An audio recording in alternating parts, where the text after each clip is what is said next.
Klein reads Rozelle's diary. Klein is reading Emperor Rozelle's diary inside the gray fog. This part of the diary starts with Rozelle's notes about the rebellion in Intis, the old kingdom that later became the Republic. Rozelle wrote, June 3rd. After discussing with Edwards and the others, I gave up on the idea of reaching a tacit understanding with the Church of the Eternal Blazing Sun. This might very well reveal my true intentions, making the Sauron family and the ancient nobles who support them aware of them in advance and carry out a direct approach. That would make matters extremely difficult and dangerous. It's a pity that Grimm died in the Sea of Fog. He was the smartest among us. Descend into chaos, descend! Only with everything in chaos will I get the chance to fish in troubled waters. Only when the Sauron family is incapable of handling this situation will the Church of the Eternal Blazing Sun reluctantly acknowledge me.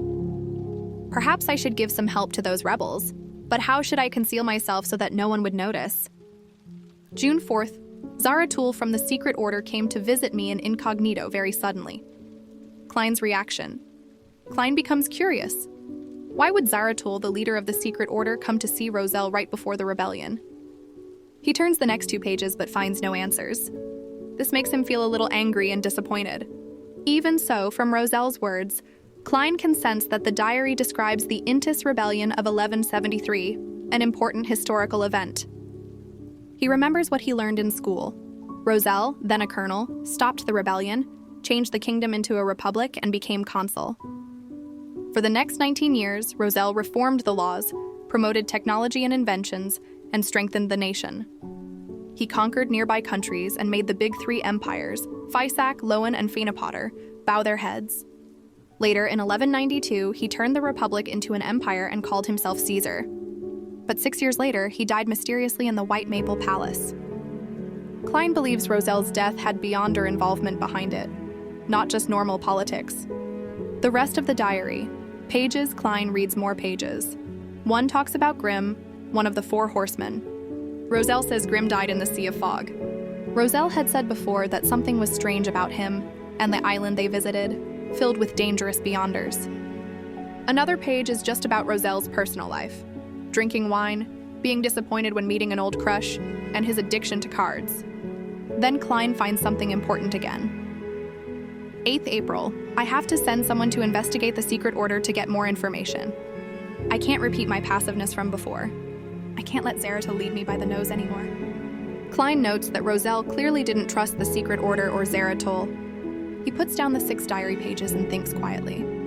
Even though the information is over 100 years old, it might help him understand how the Secret Order operates. Klein's thoughts. Klein taps the table as he looks at the members of the Tarot Club, the Justice, Audrey, the Hanged Man, Alger, and the Son, Derek. He recalls something Rozelle wrote earlier. God who created all the deities, an omnipotent and omniscient God. Klein realizes this sounds similar to what the City of Silver believes, a place isolated from the rest of the world.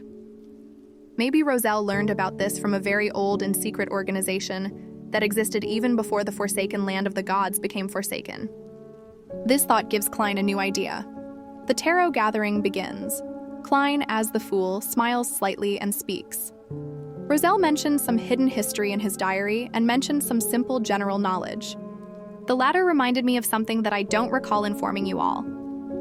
Narrator, Audrey, Justice, is surprised and thrilled.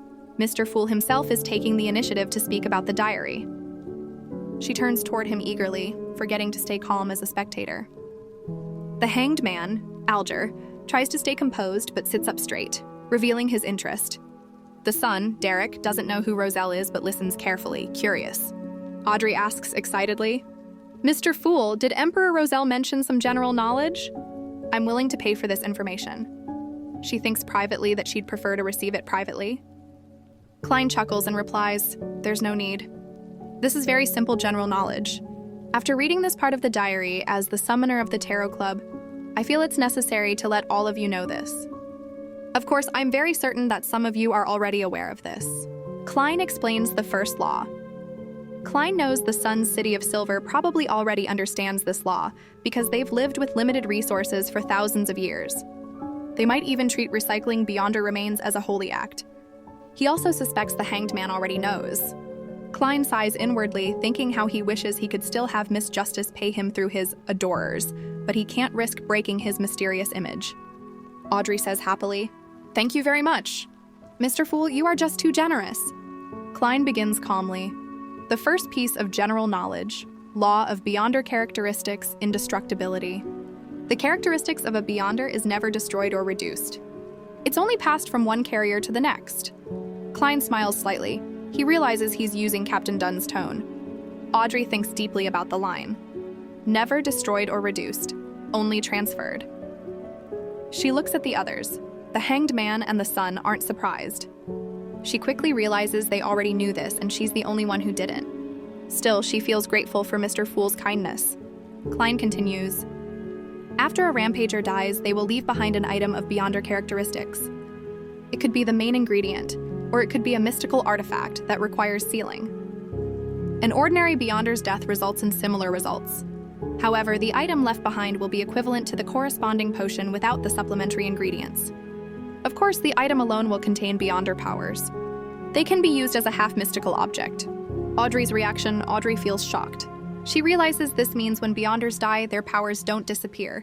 They become materials that others can use. She remembers asking the Hanged Man before whether a pathway would end if its materials disappeared. Now she knows the truth, and it's horrifying. She thinks, how can it be so cruel? Why is it so dark? Before, she thought evil things only came from bad people like Mr. A or Kilangos. But now she sees that the world itself is cruel and gray. She tells herself to stay strong. She chose this path and must walk it bravely. Then she notices the others are calm. She pouts a little in her heart. Mr. Hanged Man is terrible. He even wanted to use this information as an exchange previously. But it really is valuable. Mr. Fool treats it as simple general knowledge, but it's precious to us. She slowly calms down again. Klein explains the second law. Klein stays composed and continues.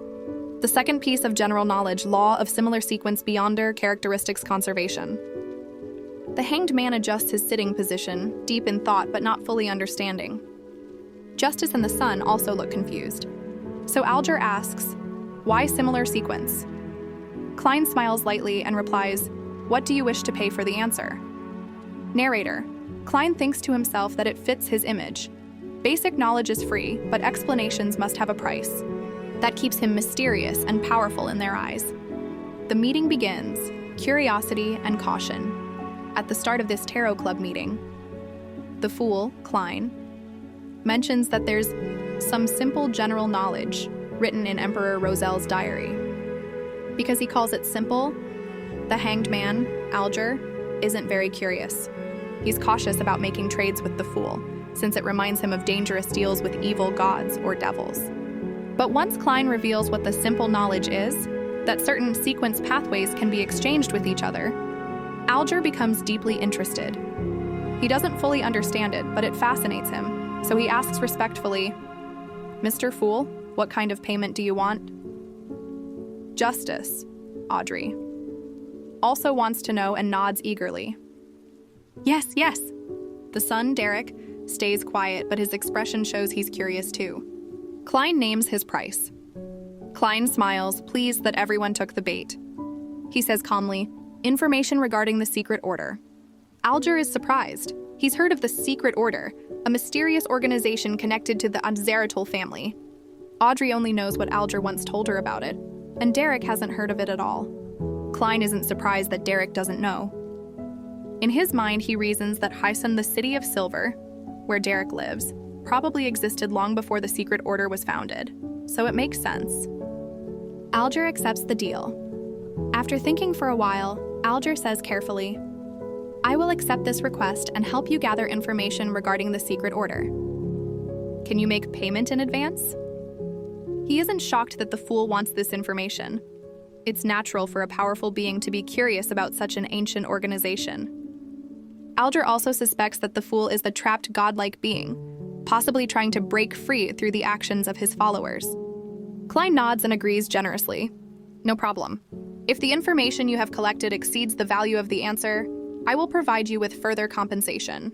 Inwardly, Klein thinks it's only fair. If the value is less, it's fine. If more, he'll reward them further. Audrey and Derek join in. Audrey brightens up immediately. I want to partake in this deal. Klein replies with a smile. Sure.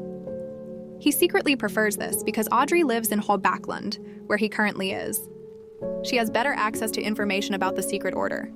Derek then speaks. I'm willing to use the payment I reserved and exchange it for the answer. He's talking about a favor Klein owes him from a previous trade involving potion formulas. Klein agrees and explains. The so-called similar sequence refers to how high-sequence Beyonders are exchangeable with other pathways. Let me give an example. The Death Pathway Sequence 5 Gatekeeper can not only be advanced normally, but one can also choose the Giant Pathway, which is the Gatekeeper Pathway Sequence 4, Demon Hunter. This won't lead to the danger of losing control, nor will it accumulate madness. It's different from taking the wrong potion. Of course, if it's not a similar sequence, a semi-deranged state is the best result. Audrey blurts out excitedly, exchangeable? She's amazed. This means Beyonders can switch paths between similar sequences without going insane. It gives her a sense of freedom and new possibilities. The reactions Alger is shocked too. He realizes how valuable this knowledge is and thinks to himself that even simple general knowledge from the Fool can completely change how Beyonders see the world. Derek, however, feels a bit disappointed because he doesn't plan to change paths. He only wants to follow the Haosun pathway.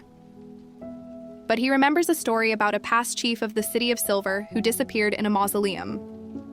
Now Derek wonders if that chief had tried to switch sequences, and that's why he vanished. Audrey's next question. Audrey, excited by the new knowledge, asks shyly, Mr. Fool, may I ask what other pathways are exchangeable with the Spectator Sequencer pathway?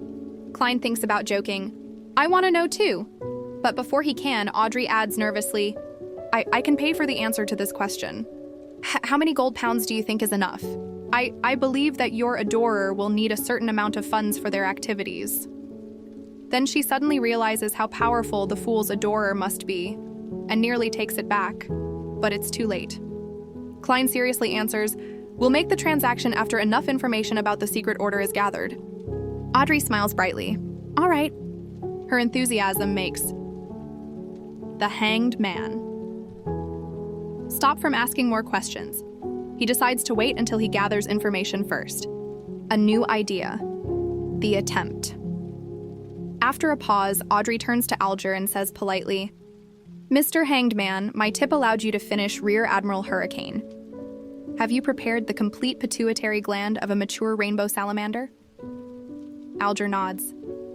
I've gotten the Beyonder material you wanted. But how should I give it to you? Audrey freezes. She can't exactly hand it over in person without revealing her identity. At that moment, Klein taps the bronze table and smiles.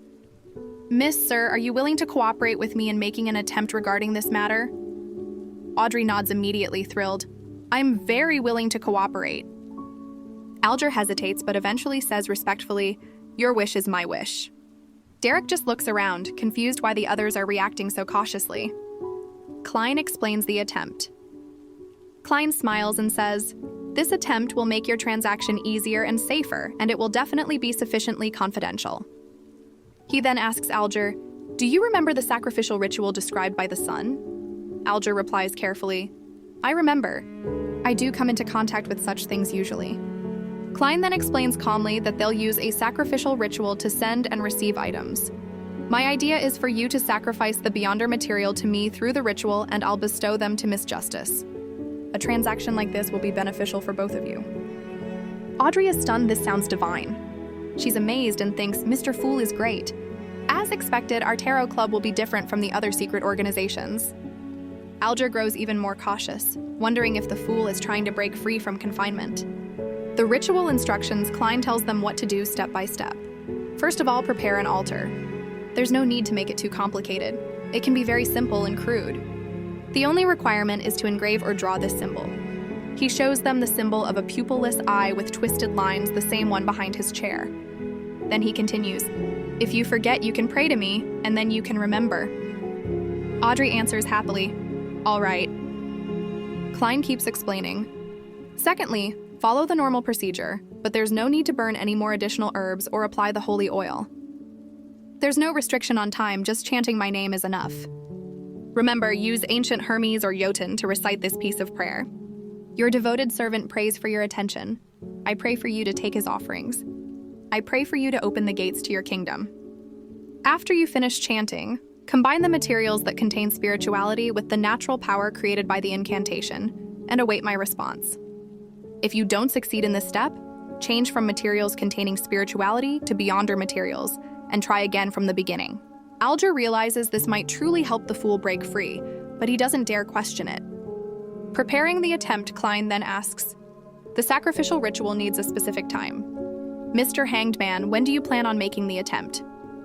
Alger replies, "The rainbow salamander's pituitary gland is the only Beyonder material I have with me for the time being. As for materials with spirituality, I do have quite a lot. Mr. Fool, once the gathering ends, I'll immediately attempt the first scenario. If it fails, I'll seek out other Beyonder materials.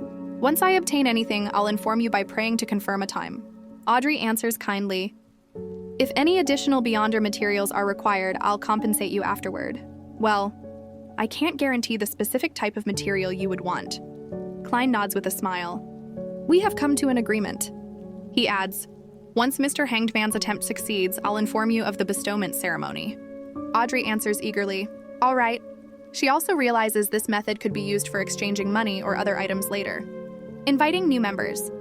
After that, Audrey hesitates for a moment, then says, "Mr. Fool, I found 2 ladies suitable for our tarot club. They're both Beyonders and have their own circle and resources in Backland.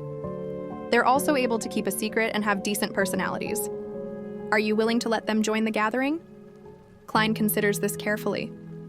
He likes the idea but doesn't want the club to lose its secrecy, so he answers thoughtfully, "It will require a certain amount of examination.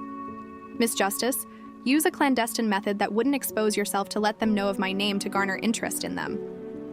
Audrey replies joyfully, "Yes, Mr. Fool." The end of the gathering. After a few more short exchanges, the Tarot Club meeting ends. The members disappear one by one. Justice, the Hanged Man, and the Sun return to the real world. Klein, however, stays behind, waiting above the gray fog for Alger's first sacrificial attempt.